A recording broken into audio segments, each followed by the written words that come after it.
ആകയാൽ വിശ്വാസം കേൾവിയാലും, കേൾവി ദൈവത്തിന്റെ വചനത്താലും അല്ലേ മാത്രം വരുന്നു. അതുകൊണ്ടാണ് ഞങ്ങൾ ഈ സുവിശേഷം അറിയിക്കുന്നത്. ക്രിസ്തുവിനെ അറിയണം. അതുകൊണ്ടാണ് ഞങ്ങൾ ഈ സുവിശേഷത്തിൻ്റെ പ്രചാരകരായി തീർന്നത്. അതുകൊണ്ടാണ് ഞങ്ങൾ അപ്പോസ്തോലിക ഉപദേശത്തിൽ നിലനിൽക്കുന്നത്.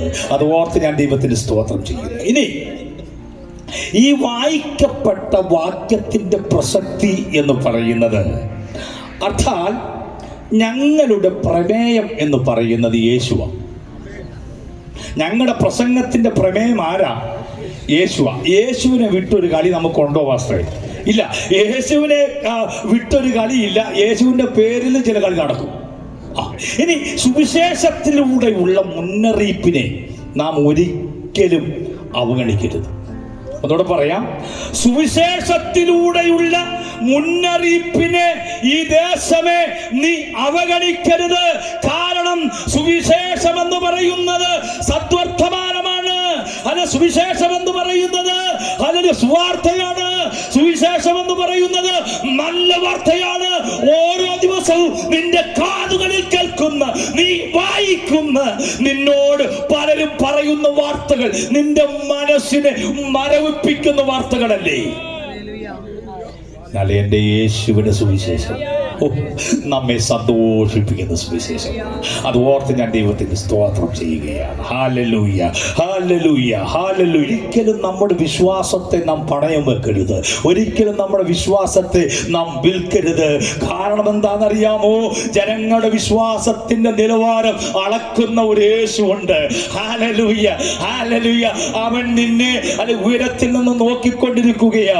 അതുകൊണ്ട് ഇങ്ങനെ ഞാൻ പറയട്ടെ, വിശ്വാസം കൂടാതെ ആർക്കും ദൈവത്തെ കാണുവാൻ കഴിയത്തില്ല.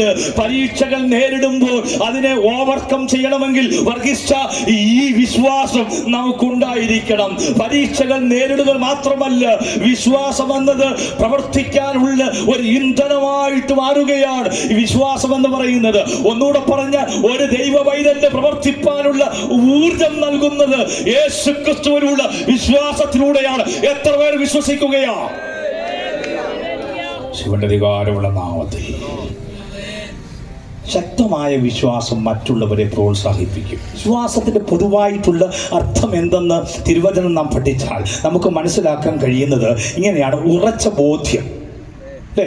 സ്വത്രം, സംശയമില്ലാത്ത അവസ്ഥ, ആശ്രയിക്കുന്നതിൽ അർപ്പിക്കുന്ന പ്രത്യാശ. ഇതാണ് യഥാർത്ഥ വിശ്വാസം എന്ന് പറഞ്ഞാലുള്ള അർത്ഥം. വചനത്തിൽ വേറെയാണ്.